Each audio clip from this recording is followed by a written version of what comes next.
This is Cher, and I'm here with Jason and Rob. Guys, if you had to describe this podcast in 5 words or less, what would you say? I'm going to go with Wile E. Coyote guzzling gasoline. I'm thinking climate change, diarrhea, hurricane. Are you serious? Maybe I should do this thing on my own. Fine. It's a show about how to stay sane in a world where there's too many people consuming too much stuff and the planet can't take it anymore. You had me at diarrhea. Caution, if you're allergic to 4-letter words, you might want to try a different podcast.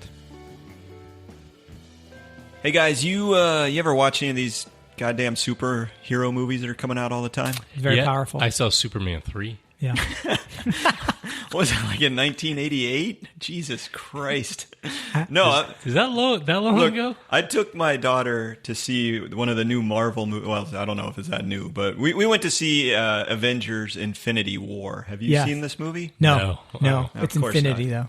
Yeah. Wow. Well, so this movie is about this bad guy. You know, all the superhero, bad guy versus good guy. So the bad guy here is this evil dude called Thanos, and he goes out and he collects magic rocks, right? What? Yeah.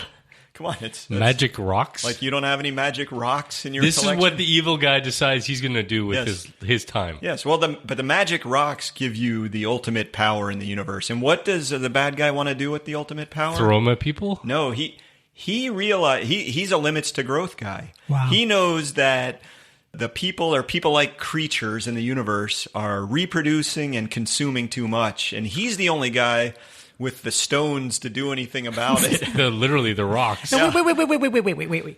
We have the resources of the universe at our disposal now, and still there's overpopulation? Yes, and so what he wants to do is instantly kill half the people-like creatures of the galaxy or universe. So that's his plan. That's his Have the people, evil just have the plan. people? Wait, and half of them gone. Okay. Just wipe them out instantly. And these magic rocks can do that. It's like Corvallis in the summer. It's wonderful here. Oh, yeah. We're in a college town. Everybody I leaves. love it. Yeah. Yeah.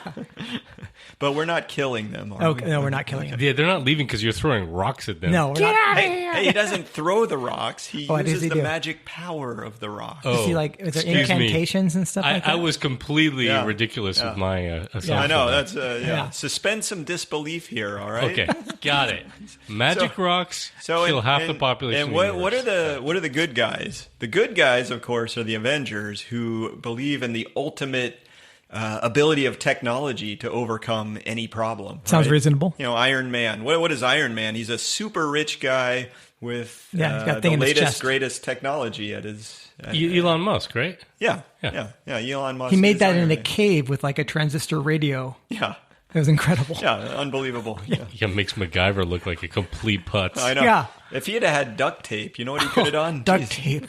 God, that stuff is He would have been Titanium Man instead of Iron Man.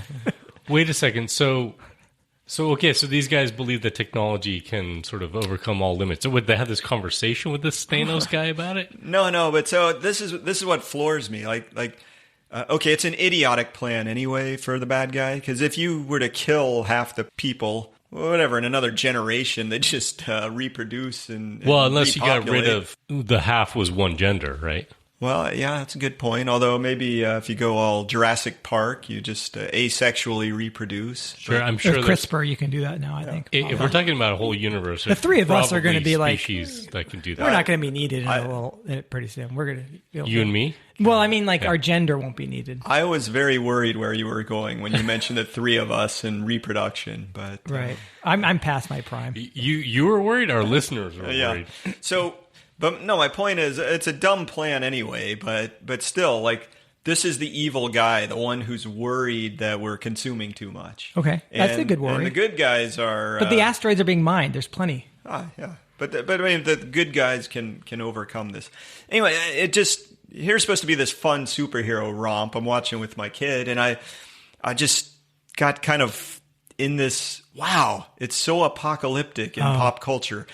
Everywhere you turn, they're talking about the end of the world. Whether it's It seems like it. It really does. Like children's fiction nowadays. Like 12-year-olds are reading dystopian novels. They're like the most popular thing. Oh, totally. Hunger Games, Maze Yeah, Runner. Maze Runner, There's a exactly. whole genre, a specialized genre, young adult dystopian fiction.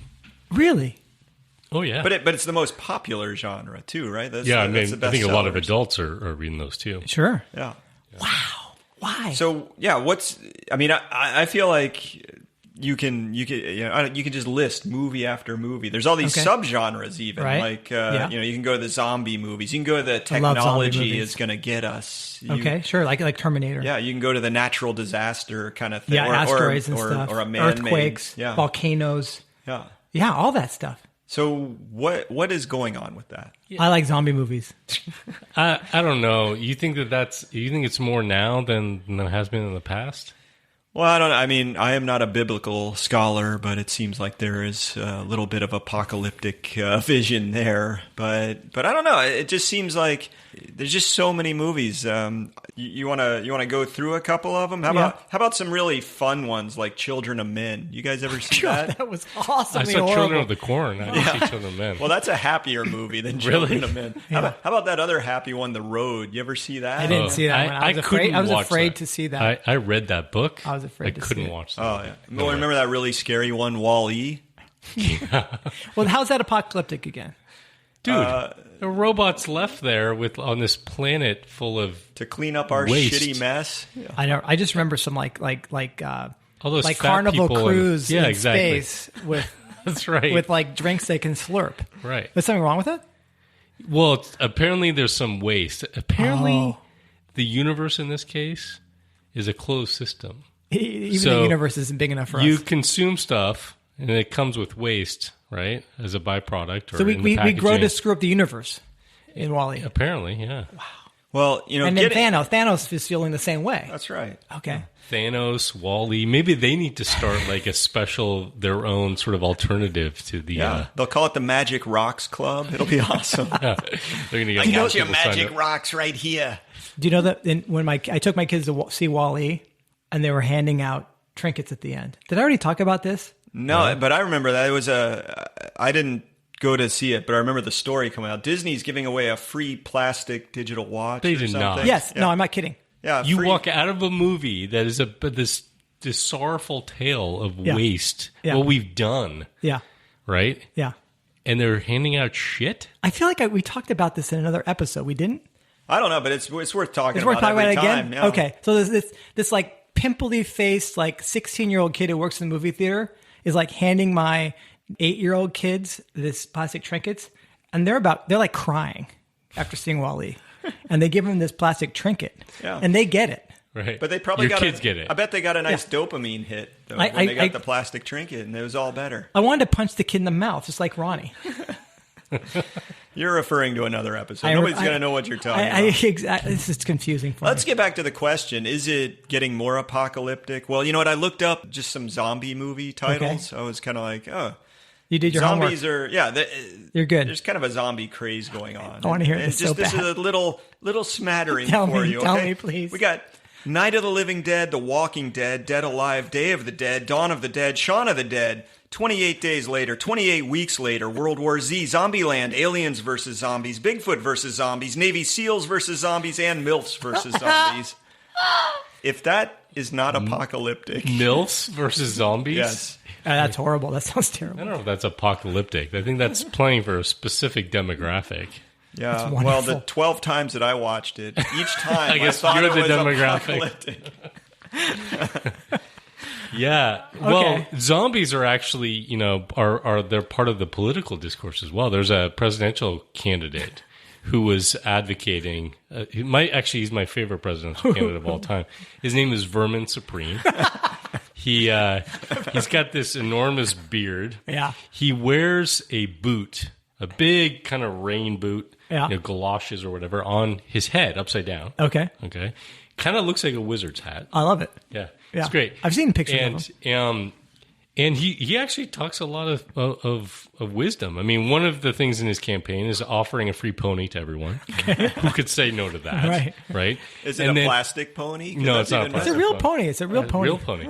And then the next idea was harnessing the awesome power of zombies No. to get us off of our addiction to fossil fuels and mitigate climate change. This is true. This drives me crazy. So in zombie movies. Yeah. So What do they eat? They don't have enough to eat. Well, so what he's advocating for is you put them basically, you know, how you used to tie oxen or horse Right. or whatever, Exactly. you know, to the grist mill, right? Yeah. So you just put zombies there, you dangle some meat in front of them, and they just Right. walk around in circles, and you got Forever. your turbine Apparently, forever. they never die. Yeah. Right. That's a great solution. It's a great scene of a brain dangling from a pole in front of a dead human walking in a circle. You could probably make it like a plastic brain. Like it doesn't look Right, like right. a brain. And then you're like, I think all you got to do is make it an iPhone, and then just make a lot of people would just sign put up a regular for that. person. Yeah, exactly. must The answer. iPhone X. You don't. No. Every 10 minutes, you have to put a new iPhone in. Oh, right. That's true. That's true. Update the operating So system. here's the thing. You're right. I mean, obviously, the zombie thing is pretty popular. There's other things. What's interesting to me is I actually think, you know, I don't think apocalyptic movies or stories are necessarily that new. I don't know if there's a lot more of them. It's more maybe the subject matter that they're exploring that's interesting. You know, how it relates. There are ones that relate closely to climate change, or like Wall-E to you know, environmental pollution that we're causing. We had a whole bunch of stuff in the 70s, like Soylent Green. That was a great movie. Yeah. Well, that's right. I think back then it was more like there's too many of us. But yeah, now it's the whole range. I mean, like there's one of my favorite apocalypse subgenres is the technology is going to get us. You know, you have the Matrix and the Terminator and The Singularity more Wars recently, kind of stuff. Mr. Robot. Right, right. These kind of very dystopian. We're overdoing it. And Blade we're Runner getting was lost. awesome. Yeah. I didn't see the new one, but It's very good. yeah. Rains a lot still. Nice. It rains a Oh, lot. we don't have to worry about the climate there, or running It's in out of Los water. Angeles. Yeah.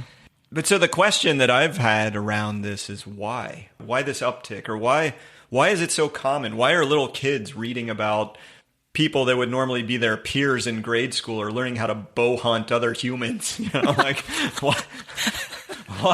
why are we seeing this? Yeah. Oh, wow. Well, you know, it's funny because I remember I went to school in California in grade school in the 70s. Where they taught humans bow hunting other humans? Well, I would say that there was like a little bit of an environmental education even in grammar school. Okay. But I think today, though, it's way more intense even than when I was going to school in the 70s. And so I'm wondering if like there's just so much information for kids, but then they look around and they see the adults, apparently the people who are supposed to take care of them and be responsible, you know, and tuck them in and stuff. But really, we're not doing anything like that has any significant consequence to deal with the So it's problems they hear about. So it's like we're not fixing climate change. We're not fixing the biodiversity. Do you think we are? depletion. Are you going to argue that we are? But so the point is, because they see us not fixing it, Yeah. they've got to have this fantastic escape to. Well, it's like it's all going kinda to go to process shit. it. Yeah, but it's all going to go to shit. It's an escapism that says, yes, it's going to go to shit. Yeah. Yeah. That's great. What I think is, I still don't. I'm still not sure that we're seeing an order of magnitude difference in terms of people's. How about 5X? Let's just call it 1.2x. Okay. I think. I mean, think about Cold War stuff, right? Okay, that was bad too. I mean, I would duck and cover. There's sure. different kinds of stories that people tell themselves are things that they're worried about. It's just Fine. that maybe now they're more like Hunger Games, for example. You know, Yeah. There are maybe both some natural limit issues there, Well, but there's also a justice issue. I think where it came to me is, you know, okay, so an old superhero movie, yes, there was an existential threat from some other bad super guy, right? Like the Back to that again. yeah, well, that's what I'm saying. Like Okay. some evil character is just coming out. He's just Luthor. evil and Lex wants Luthor? To, wants to burn the world or whatever. I think that's what they say in Batman. Okay. You know, like Joker has no purpose other than just messing with people. Okay. But here the guy is like, no, I'm actually good. But I need to stop the resource depletion, so I'm going to wipe out half the universe. Right? Jeez. It's to me, it's a different thing. It's like the whole issue is that we're trying to we're seeing these things happen, like the sixth extinction, climate change, the loss of a large percentage of our topsoil, where people are worried about their aquifer drying up, and so it's antibiotic resistant bacteria are making the round. So we need like this way to look at this dark stuff where we can say, oh, that's just fiction, and we don't have to. It's like fiction to deal with nonfiction. Well, there's always what's weird though. Are like at the same time that our culture is doing that. Okay, let's just take your premise that we're using, entertainment to sort of deal with the angst we have about these things. At the same time, probably in the same individual personals, like the people have this incredible faith in technology. They're looking at their iPhone updating and it's wonderful, or their Android or whatever it is, and they're seeing the new computers and they're seeing 3D printing, and they're looking at Elon Musk on a video, and he's talking about going to Mars, and many people believe that as well. So maybe the same people are holding these two completely contrasting views of our future in their heads. Well, I think that is a human condition. I don't think that that's a particularly new phenomenon either, that people tend to view the future in either in extreme terms, right? Okay, it's right. either going to be a techno utopia or a different kind of utopia where it's like this dream future, or heaven, or it's hell, right? Yeah. Well, even some of some of the environmentalists say we got to completely embrace technology, nuclear power, and genetic engineering, and completely make the world over to serve our needs, or we're in trouble. Right. You know what I mean? And getting in bed with corporate entities as well. Like Right. you wouldn't have thought this back in the early days of environmentalism, that like we're going to work with the corporations to solve the environmental crisis. I think what's interesting about, and I haven't seen this movie, right? But what's interesting to me about the premise that you laid out about the movie is that it's, and obviously this guy is a bad guy for going out there and trying to, kill off half of the living beings in the universe, but that he feels like you have to go to these pretty extreme lengths to deal with this issue. Whereas I think it's true that in society today, that if people talk about things like we need to massively reduce the human population on this planet, they're treated like pariahs in a sense, including within the environmental movement, because you don't want to do that. I don't know that the kind of mainstay environmental groups are advocating for technology because they're offering a utopian vision of the future. I think that they're pushing technology as a solution because they think it's the only thing that it would be palatable enough to enough people in society to kind of shift the trajectory you're on, which is a dystopian one, and the funding class potentially too, right? Sure. But what I was getting at was that you were just touching on this, Jason, that there are these kind of dominant archetypal types of stories. They manifest in different ways, right? Mm-hmm. So it could be zombies attacking us. It could be, an asteroid. My favorite are zombies. My zombies are my favorite. Yeah, my favorite are zombies on asteroids. Oh, wow. Yeah. God, I gotta look that up. Yeah. With MILFs. With MILFs, of course. It's the MILFs who are the zombies, actually. So you're talking about this dichotomy, these two different myths, the progress myth, the technology will save us, and the apocalypse myth. We have a colleague, John Michael Greer, who's written this pretty cool article that sums that up really well. Well, you've done more homework. Yeah. Good. I like to do that sometimes. Thank you so much. Our listeners appreciate that. Keep us moving. I pulled a couple of quotes out of there to describe it. He calls one the progress myth. And here's how it goes. He says, with the coming of the scientific revolution 300 years ago, the slow triumph of reason over nature shifted into overdrive and has been accelerating ever since. Eventually, once the last vestiges of primitive superstition and ignorance are cast aside, our species will leap upward from the surface of its home planet and embrace its destiny among the stars. Wow. And I assume he's talking about actual stars in the heavens, not the Katy Perry, Nicki Minaj. Dancing with them. Yes. Okay. So that's the progress myth. And, I love it. And most of the people, at least here in the United States, have bought that myth. I want it. The apocalypse myth is it's a little tougher. Okay.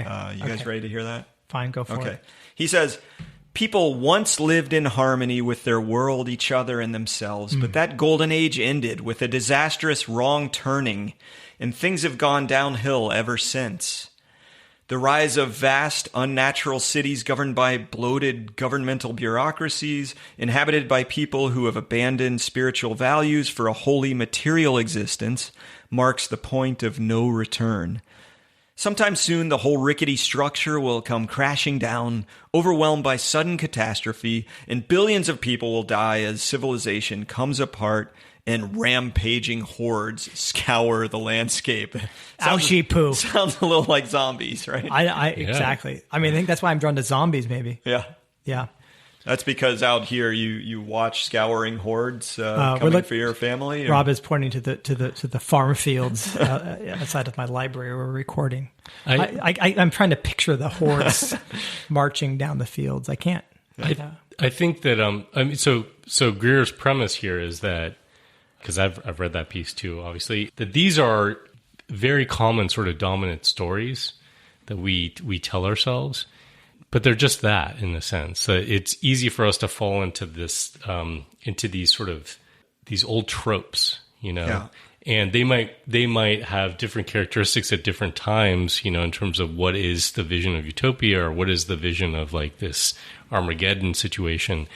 But we have a hard time imagining kind of the messy middle, and that includes a lot of people that I think are sort of in our camp who are concerned about these, what we call the E4 crises, right? This kind of confluence of energy constraint issues and, environmental issues like climate change and equity issues in terms of the economy and its inability to keep growing, and issues like you were saying, Jason, about equity and sort of a growing divide between, haves and have-nots.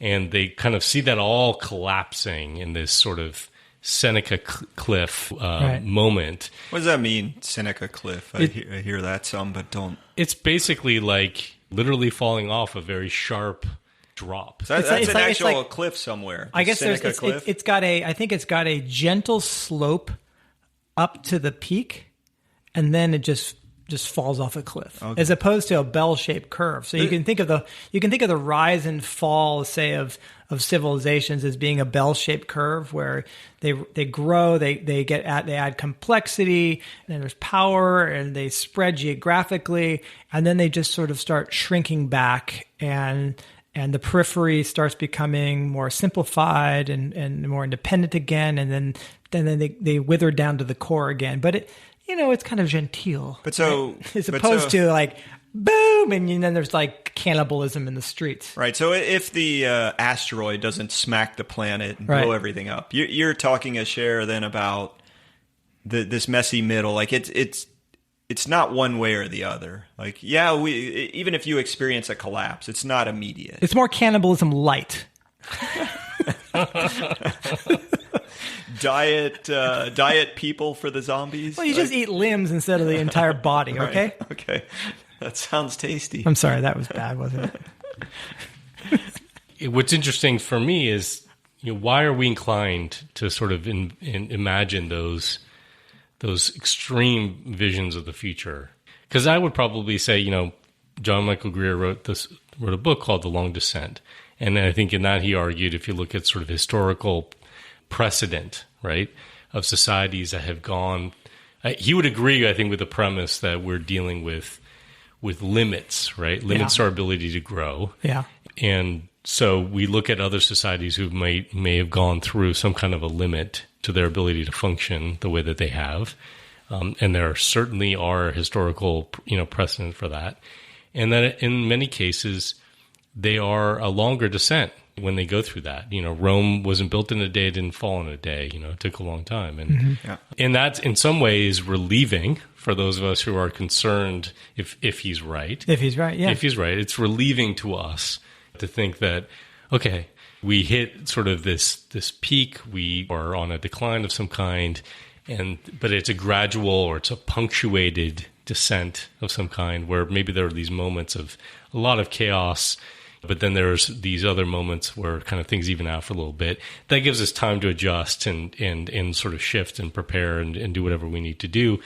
So on the one hand, that's really appealing of an image, but we're still in this cultural reality where people kind of, that story doesn't really appeal to people. Well, right? here's what bums me out, because, okay, if you believe the apocalypse, then, all right, that scenario, you're like, I don't have to do anything about it. It's all going to just go to shit. And then, I'll start eating people, or they'll eat me, or whatever. And it's over. It's going to be pretty quick. Okay. All right. No big deal. I don't have to do anything. Or if you believe in the complete progress myth, they're like, I don't have to do anything. We'll start mining asteroids, and then we'll be, setting up Bed Bath & Beyond on Mars, or whatever it's going to be. All right. So Mars is the beyond. Oh, yeah. Okay, good. So, both of those extremes are kind of like giving you an excuse to do nothing. My feeling, okay, we're going to talk about feelings in this show, right? In this podcast. Of course. Okay. My feeling is that if you don't want it to be a Seneca Cliff, if you want it to be more of the long descent, do something about it. Mm-hmm. All right, work to soften the blow. If you don't do the work to soften the blow, if those of us who aren't aware of the issues don't take some proactive measures, even if it's just like, the little things we can do in our own lives, enough of us doing that, I think will help soften the blow. And I think that's important. Well, and I think for me, as you're going through a radical societal transition, we may jettison some crap that we never really wanted in the first place. This whole consumerist, materialist mindset. Yeah, okay, look, it's great. I'm speaking into a microphone. I can't make this thing. No, there's a very nice. Like somebody made this somewhere. I just bought it. Yeah, they're beautiful. Like, there's some things to be said about the ability to purchase consumer goods, but the notion of that's how you win the game, right, is by earning more money all the time and buying more stuff. Like, I don't mind that we might get rid of that. Right. And we might spend more time enjoying one another's company, sitting around the fire, telling stories, or, just being a community of people together. But I agree with you that you got to do the work to make that possible. Right. So we don't want to watch some devolving into chaos, dark ages scenario. But I want to get it back to what we were talking about before, which is like why. Why are these stories being told? Why are they popular?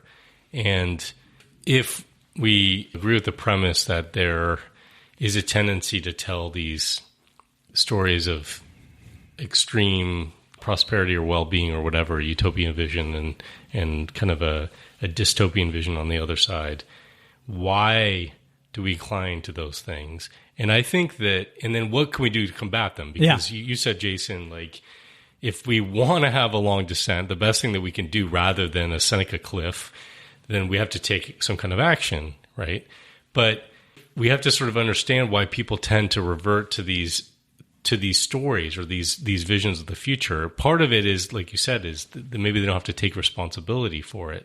The other, I think, is that we evolved as a species in scarcity, right? Mm-hmm. Most of our history as a species, we were scrabbling to make ends meet day by day. And when we found, and we had urgent, threats, mm-hmm. and we had urgent opportunities, and it was like feast or famine, all or nothing. We were kind of, I think our brains were sort of trained to view the world that way.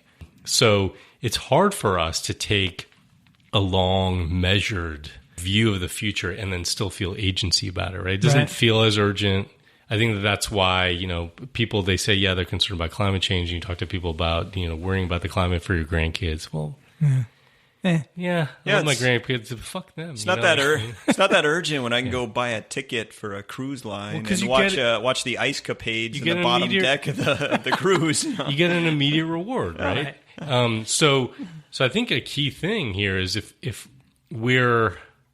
that's a tendency of ours, if it's an innate sort of ingrained tendency of ours, are there things that we can do to act upon that, but foster things that are actually put us in the mindset where it's not like the world's going to shit tomorrow.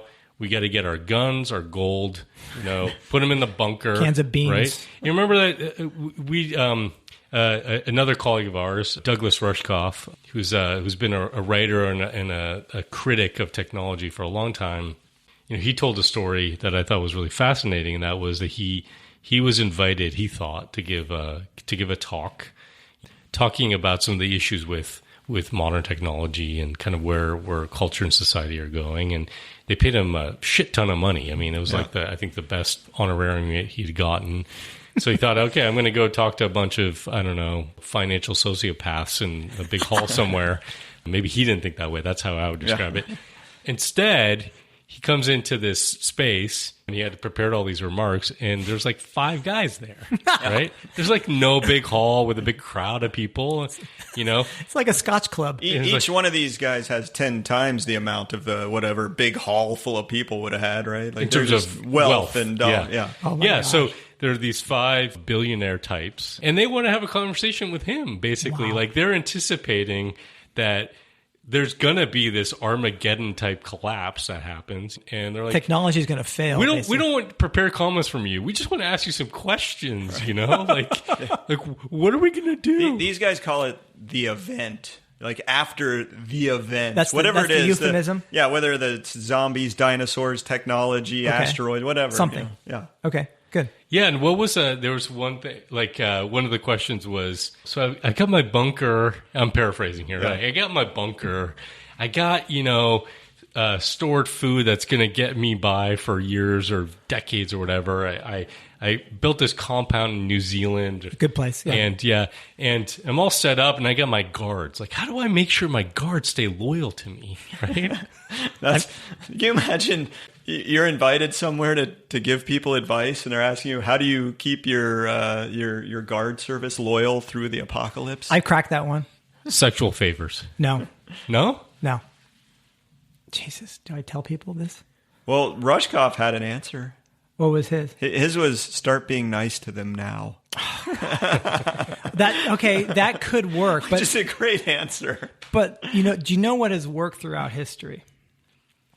What has worked throughout history? Beheadings. Religion. Religion. So start a new religion, Yeah. and you could be the conduit, The holy to man. God. You're Yeah. the holy man. Yeah. So basically, bring back the kings, right? Yeah, in some ways, there's actually We might see that actually. well, there's actually theories of why and how religion evolved, and it evolved in order to have people be cohesive in larger and larger groups, beyond which you could know each other as family members and small tribes. So there's a whole theory of religious innovation. So actually, this is sad because the old builders of religions used to be guys who were probably like kind of down and out, and they saw that as a way to make it, But now we're talking about billionaires becoming the next the next Brigham Young or whatever. Bhagwan Sri Rajneesh. Yeah. Yeah, that's an Oregon reference. Go watch Wild Wild Country. Yeah, but no, I think though that's interesting though is that religion was a way to do this without sort of monetary transactions. How do you have society be cohesive when people don't know each other personally and there's not contract law, right? And so giant trade routes, right? You still had a situation where there were people that were very much the elite and profiting tremendously. Of course. From the creation of those institutions. Yes. And it was a way of keeping the populace literally in fear Right. of going to hell, the consequence of acting. Well, if you're a billionaire, you don't want your security guards to shoot you. Just convince them that they'll go God to hell. told They'll them- go to hell if they do. Well, and even worse, what if your money goes to hell? That would be. Well, this is what's interesting is that, in the scenario they're talking about, money's worthless. Right. Right. So they're going like, oh shit, we've amassed billions and it will suddenly be worthless. Exactly.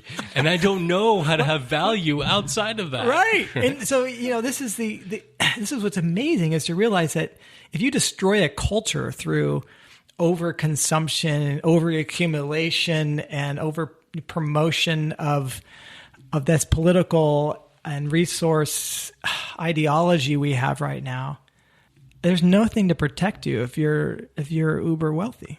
There's nothing left. Well, so getting back to what would we advise to the billionaire types? What would we advise to people like us who are far from billionaire types? And that is, well, I guess I would say a couple things. One is beware the stories, right? Like, I think you can look objectively and scientifically at the trends that are out there and be very concerned. Yeah. And I think it is safe to make an assumption that the future will not look like the present, right? But maybe avoid thinking that it's either going to be problem solved because technology is going to come to the rescue, or it's going to be hopeless and we're all going to go extinct in 20 years or something like that. And say that we're going to go through lots of shocks, but it may be that this is a longer, protracted experience.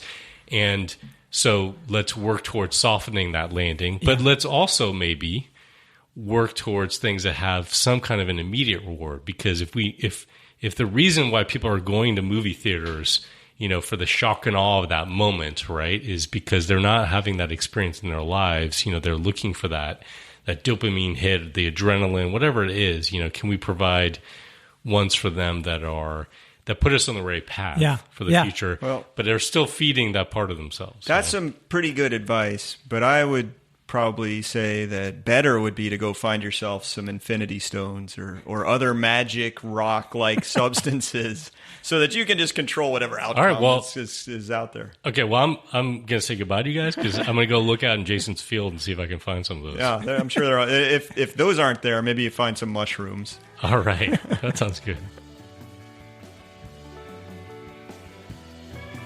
That's our show. Thanks for listening. If you enjoyed it, please subscribe to the podcast, and while you're at it, rate or review it at iTunes. That really helps get it in front of more people. To learn more, visit postcarbon.org/crazytown. And if you want to actually learn something instead of listening to us bozos, you should check out Post Carbon Institute's Think Resilience course. It's 4 hours, $20, and will seriously change the way you see the world. Catch you next time on the mean streets of Crazytown. This episode is brought to us by a trade organization, the Distilled Opium Uppers Cocaine Hemp Ecstasy Collective, also known as Douche. Oh my gosh, as podcast celebrities, we all know we get some great swag from time to time. For sure, yeah. This had to be the best. I mean, I took a douche. Did you? You took a douche. I took a douche too. Yeah, it was amazing. I mean, think about it. All these drugs in and of themselves are pretty powerful. I mean, cocaine on its own, but when you combine it together like this, it's an amazing thing. Well, and the amazing thing about Douche is that their scientists have taken each of these and pulled only the highest quality, natural grade pieces out and turned it into a safe product that opens the doorways of perception. And it's organic. Oh, yeah, all organic. Well, I was able to speak to the Grand Poobah and his sidekick, Deepak Chopra, and I finally understand. So, like when Deepak said, "Don't take care of your body, let your body take care of you." Douche.